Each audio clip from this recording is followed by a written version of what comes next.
Hello, it's me, Joe Valek, and I am on Stokes Croft. I'm on 9-Tree Hill with Rishi. Hello, Rishi. Hello, how are we? You good? Yeah, I'm great, thank you. You just come off a flight from Berlin, and literally I pulled him off the street and said, talk to me now before you go inside. So I appreciate it, man. I appreciate it. Get it done while we can. Get it done now before I just get busy. Before you start partying. Well, yeah, pretty much. Yeah. And here is Zen. Hello. Hello. It's good to be doing? back at the Croft. You've been holding it down for like 2 hours in there. Yes, I have. And it's been wonderful. It's so nostalgic being back. I mean, this is where our party started. This is where our fan base grew. There would be no Brown Excellence without Crofters. And so it's nice to be back. A few things have changed inside, a little bit of the layout, but the main room is still the exact same. Oddly nostalgic, feeling really good to be here. Now, I always start with a gift, and it's in the pocket here. I was going to try and give this to both of you at the same time, but you'll have to present this to Zayn after. What have we got? Beautiful. What have we got here? Tell us and show the camera. Disco Connection, Volume 2, Authentic Classic Disco from 74 to 81. That is gorgeous. Now, there's actually no deep meaning behind this one. I just thought you guys would probably like a bit of disco, to be honest. Oh, yeah. On some car journeys or something. Absolutely. Stick the disco on. I mean, yeah, absolutely. It's an amazing emergency music outlet. I'm excited to run this. Everyone needs a bit of disco. Oh, absolutely. Now, start with a fun one. I'm going to ask both of you this. In your Instagram bio, it says you're an Asian fusion restaurant. Now, if you were actually an Asian fusion restaurant, what would be your special dish? Oh, what would be our special dish? It'd be some sort of horrific combination of some sort of chicken. Yeah. I reckon we would slap some chicken, cook that all nice and well in a discombobulation of sauces and spices. I think that's pretty much it. Is that fusion enough? I guess so. We use some of my Indian spices, some of Zen's Persian ones. Yeah. Just chuck it all together, see what happens. It's basically what we do on decks anyway. Okay, so I don't believe in fusion food. I'm a big purist when it comes to cooking. And so if I was serving up Asian food, it would be Pakistani food.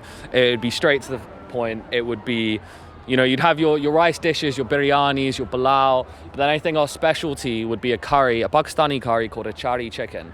And so have you had like mango achar, like the pickles that you get in the jar? Yes, I have, yeah. It's a whole curry that tastes like that. It's tangy, Wow. It's zesty, it's spicy. You got the meat that will soak into the rice, or I'm a naan guy personally. Slap that on a naan, beautiful. Side of chips as well. Oh, of course. Of course. Yeah. Online, you seem like the quieter of the two out of you and Rishi. Yeah. But in person, it doesn't really come across that way. So do you feel that the music does the talking for you? Yeah, I definitely think so. I mean, I think that Rishi is very much the visionary. He's a man with a lot of ideas. He understands, the scene a lot more than I do. I think that, I understand the music and, I talk a lot, but in regards to being on the kind of social side of things, in regards to kind of the grander vision, I think that's really where Rishi kind of comes into his own. I've learned a lot from him doing this as well, not just in regards to kind of like the socials and the marketing and online, but also like in regards to, the ethos and, how I want to present myself as a DJ. So he's very much been an inspiration. And so I think, it probably does come across online like that, because honestly, that's kind of the truth in a lot of regards. I've got a quote from you, and it says, "The dance floor is inherently political. Don't let anyone tell you otherwise." Now, you did a degree in economics and politics. Now, I wonder whether you got into it to make real change, or whether you're making real change because you learned how to make real change. I guess it's a bit chicken and egg. They sort of go hand in hand. Like the person I am as an individual away from music is very much reflected through the way that I play music, the way I exist in the music industry, all of that. It has to be coalesced, because otherwise I'm being inauthentic to myself, and that's something I refuse to be. So yeah, the two things are very much linked, coalesced together to form whatever Brown Excellence is, whatever the other work I do becomes. Yeah, pretty much, yeah. And on that note, tell me about the time you got Carla Dana MP out when you brought her out at Motion. Oh, that was... Has everyone said her name right? Yeah, Carla Dana. Carla Dana, yeah. What a legend, I've got to say. An absolute legend for coming out at the Brown Excellence Motion show that we did with Lost Track of Time. and the Constitution as well, lest we forget. They smashed it as well. But yeah, getting Carla Denya out on that, just to say some very powerful words at the end of our set in front of a crowd that were, you know, very much in the middle of a great big party. But, you know, what better way to show their love for independent music venues and independent brands and independent music culture in Bristol and beyond, to come out and actually say some words at one of those shows. Like, that's some real dedication from Carla, and I really respect her for doing that, and shout out Izzy for organising that, because yeah, that was really beautiful. That's a top moment for us for sure. What a special moment indeed. Yeah, it really was. Now tell me about the time that you spent as a boxing coach. Oh God. Okay. So yeah, back home, back in Blackburn, used to coach a little bit of boxing. I've always been really into martial arts. Taught kids how to throw a left and a right. It wasn't like hardcore coaching, but it was a little bit here and there, just helping out in a gym that I went to quite frequently. Did you ever fight? Yeah, a little bit, but like intra clubs, like never like proper competition. Nice. I wouldn't have had you as a fighter, but yeah, good to know that you can hold yourself in the street if you ever need to.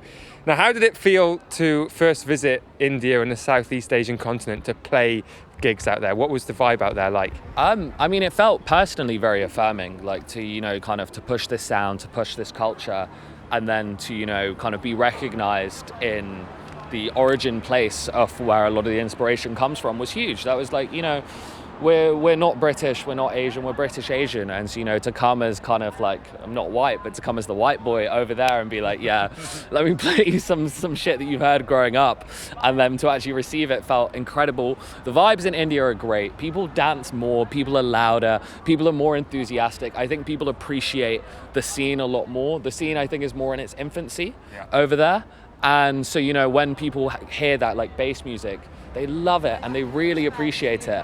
And despite it being within its infancy, they also play some incredible stuff out there. I was hearing songs and like DJs and styles that I'd never heard before, and I was mind blown. It was incredible. Is Berlin still your favourite city to go cycling around? Tell you what, Amsterdam gives me a bit of a run for my money on that front, but I just do love a cycle in Berlin. Everywhere's like a 20-minute cycle away, and it's great. It's like in London, everywhere's a 40-minute train away. In Bristol, everywhere's a 20-minute walk away. Yeah. But I kind of like a little cycle, and they got good cycle lanes, I'll tell you. I do like a good cycle lane, and I do like Berlin for that. I don't know if that's the most interesting answer. I didn't know that you were right. You just come back from Berlin now. Yeah, I just come back from Berlin, and trust me, those line bikes got done out. That line pass, I made the most of that. Yeah. My phone camera's broken as well, so I've always got to go through the help thing, be like, phone camera broken, and they'd be like, yeah, we've ended your ride, and it's a whole thing. But yeah, worth it, always. Okay, now looking at your career, you've gone from DYDX to No One to Brown Excellence to Outlook. DYDX. So how does it feel to have impacted literally hundreds of thousands of people over so many years? Gosh, that's a big number, but yeah. I mean, probably hundreds of thousands. No, but we'll say. Yeah, I mean, if not millions. We'll go with it, but yeah, it's an interesting one. It's just like any wall, any building, right? You start with the first little brick, and you have no idea what you're doing. Slap some cement on that or whatever, and hope it sticks. Maybe sometimes you realize it doesn't quite work out. The foundations are not quite right, so you got to rebuild it again. And this time you do it better, and then this time you figure the stuff out. You learn from it, and then, you know, eventually maybe you create something pretty nice, something to live in maybe. And I don't know, it's worked out well, brick by brick. We've built it, and then yeah, being invited to be involved in other beautiful, to continue the metaphor, houses, palaces even, and contribute my own little segue of that, my own little sort of corner where I can do some scribbles and stuff in the corner. You know, it's been really beautiful. It's something I'm very honoured about.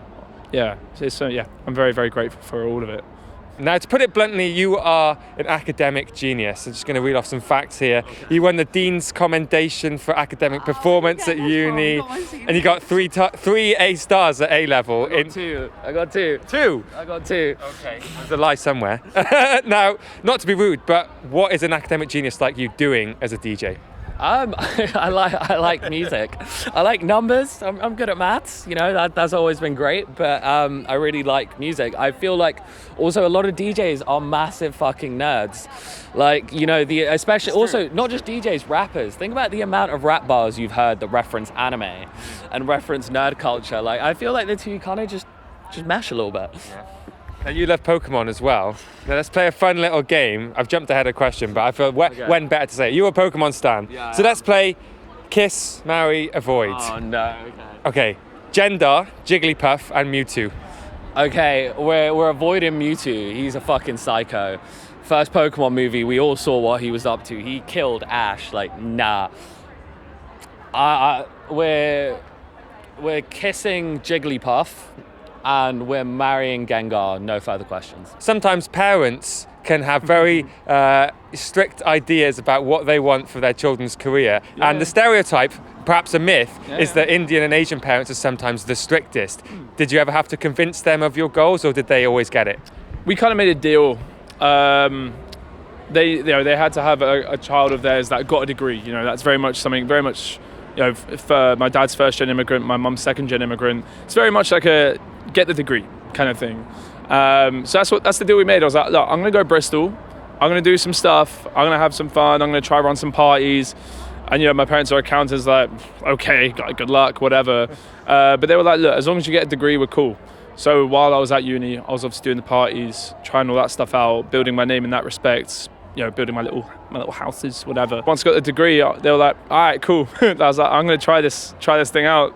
And they were like, okay, cool. So yeah, it kind of worked well in that regard. There's a mutual respect there. It was an interesting one. I turned down an internship a few years ago for banking, and got an internship at a management agency and a record label. And at first I think they were unsure. They always had faith in me, which was lovely, but they were asking me, what's the plan B, what's next? And I think slowly over time I've proven to them kind of a dedication and a capability, and they've started to accept that. But at first, there was maybe a little bit of tension. Now my mum's been to We Out Here. My mum loves it. It was her first festival. She adored it. My dad's been to a few of the parties as well, and he'll probably come to We Out Here next year as well. I'm going to try and bring my mum to Outlook, so that's going to be jokes. Let's see how mum likes a bit of dubstep. I don't know. We'll see. But I think they get it now. They understand the power of bringing collectives or a collective energy of people together under a united goal, and they feel it. They don't quite get it, but they feel it, and that's all I could ever ask for. When you're doing something creative, you need to prove that it's viable, Yeah. and you did. But we're all about crushing stereotypes, so I'm glad that we've hopefully crushed that one a little bit. Little bit. Now you're on first name basis with some massive global artists, from driving international into IPC and Badger around Wales in your trusty polo, or booking all the artists from Outlook Festival. Yeah. But I'm curious whether or not you see any kind of similarities or characteristics in these people that you think make them successful. I think I've been quite lucky with the people I've worked with over all the years in the different projects and all sorts. Again, as someone that tries at least to be as authentic as I can, I then seek that from the people that I work with. And authenticity really comes through. And like they, in all of their different regards, whoever these artists are, they try to be as much as they can be of themselves. And as long as you're being authentic, we've got nothing wrong. It's always a pleasure to work with all of these artists. And I don't know, there's a lot of them, so there's a lot going on in my head and all sorts of different examples, but the fundamental thing is like, if you're authentic, that's all that matters, and that's all that you'll get respect for. I think that's important. That's a great answer, because anyone can do that, right? It's not some secret thing that you have to try really hard. Just be yourself. Literally just have fun and be yourself. I don't know, literally, and be nice. And I say most of the artists pretty much everyone on Outlook anyway, is nice, because they're so grateful for their silly little thing that we do in bass and whatever, that they get to take it all the way to Croatia. And then that's pretty much it. What a great answer. Now my final question for you, and I'm asking Zain this and you, I want to know, in fact no, I've got one more question for you that I forgot. Why are heads crowds your favourite? Heads crowds are important because you can have different types of crowds. You can have more commercial crowds. You can have crowds that are driven by a certain, even ethnicity or a certain queer identity, and they're all beautiful and brilliant in their own right. No disrespect to any of them. But on a personal level, as someone that likes to just really get stuck in with the music that I'm listening to wherever I'm out partying or whatever, or DJing for that matter, I think it's important to be surrounded by people that are driven by that same goal. If you're in a crowd with heads that are all just like looking at each other like, wow, like we're all excited to be here, not for any other reason other than the music that we're listening to, then yeah, you're always going to have a great time, because what matters most to everyone in that crowd is the same thing. You know, it's not your identity in that moment. It's not your sexuality in that moment. It's not your pronouns. It's nothing like that, actually. It's the music you're listening to. And I think that, above all else, is such a beautiful unifying factor. I think that's essentially it. Do you think it makes your job easier or harder? Well, easier in a way, because once you do get a heads crowd, then yeah, you can feed into that. It's like a great roaring fire that you just keep chucking beautiful piles of wood on, and it keeps everyone nice and warm. But yeah, it's hard to get it. It's hard to get a heads crowd, but once you have it, keeping it is beautiful. I feel like with Brown Excellence, there's always one. There's always one. It's fine. With Brown Excellence, I feel like the people that are there are committed to the sound that we're bringing, and they understand it. They really get it. So I'm very proud of the crowds that we built with Brown Excellence. Obviously, DYDX, No One, all of that stuff. Very transient, and that always changes. Outlook, 100% a heads crowd, and yeah, it's taken 7 years to get there where I know that we have it in whatever form. But yeah, I feel like I've figured it out for myself, and then the projects that I work on in whatever way, I feel like, yeah, it feeds in. All of those things, really. Authenticity, headsiness. Doesn't mean you have to be pretentious about it, just like be a lover of it. That's all we could ever ask for. What a beautiful way to put it. Thank you for sharing. Now, you do also use your intelligence for good. You tutor, not that Brown Excellence isn't for good, obviously, but you do tutor kids, maths, and but I also think that Brown Excellence is tutoring people about Southeast Asian culture, but it's also teaching you a lot as well. What do you think your biggest personal change has been in the last few years since you've started Brown Excellence? Oh, there's been a lot. Before starting Brown Excellence, I was somewhat directionless in regards to how I wanted the rest of my life to look. I studied economics because I knew it'd be employable, but I didn't really know what was up. And so, starting Brown Excellence showed me the world of music, both, at the club, but also, behind the scenes. And I realized that this is something that I love to do. And it gave me a direction in that sense. And also from a cultural perspective, I think that it was incredible. Brown Excellence was born out of a kind of cultural transformation, this idea that, we're kind of taught to hate our culture, but we have some really cool things in our culture. We're not represented, and, showing people the cool side of things. And that hasn't just been what we've been showing people, but also what we've been showing ourselves when we go out here and find this. Like, when I started Brown Excellence with Rishi, we had no idea how much cool Indian, Arabic music was out there, and then we've seen it, and, it's made me feel a lot more culturally aligned as well. Now, final question. If there's one lesson or trinket of advice or anything you want to say that can make people watching this right now understand why Brown is so excellent. We might call ourselves Brown Excellence, but we are not excellent. No one is. Brown is excellent for whatever the fuck you want it to be. There are 1,000,001 lanes. We have the best food. We have some incredible music. The clothes, the art, the culture. It's whatever you want it to be. We are all excellent and Brown. And that's going to be different for whoever it is and whoever's looking at this. Whatever your niche is, there's probably some cool Brown shit for it. And that's why. Excellence isn't actually something that exists. It's just something to strive for. And I feel like whether it's Brown Excellence, whether it's Black Excellence, whether it's any other form of ethnicity or queer identity, or really anything excellence, it doesn't necessarily matter what it is. This is our story. We're both Brown, of different varieties, of course. But we're just trying to be excellent. There's something we're all striving for. Whether we do that with some blends, whether we do that with just how we exist in the world and what we represent and what matters. We're all just striving to it. So I feel like that's the fundamental thing. No matter who you are, as long as you're striving towards something like that, then you're doing the right thing. So yeah. You're a wise man, Rishi. You're a very wise man. Thank you for your time. Before I let you go and DJ the Croft, any final words or anything you need to get off your chest? Yeah, don't book a flight that lands in half an hour before your show and expect EasyJet to deliver on time. That's kind of dumb, isn't it? That's the main thing on my mind. But yeah, we're an hour and a half late. Sorry, but we're gonna make the most of it. We've got 2.5 hours left. Let's fucking go. Smash it. Thank you. Lots of love. Appreciate you, Zen. It's been incredible. Thank you. You're a hero, man. You're a hero. Look at this guy. You're on some Nardwar.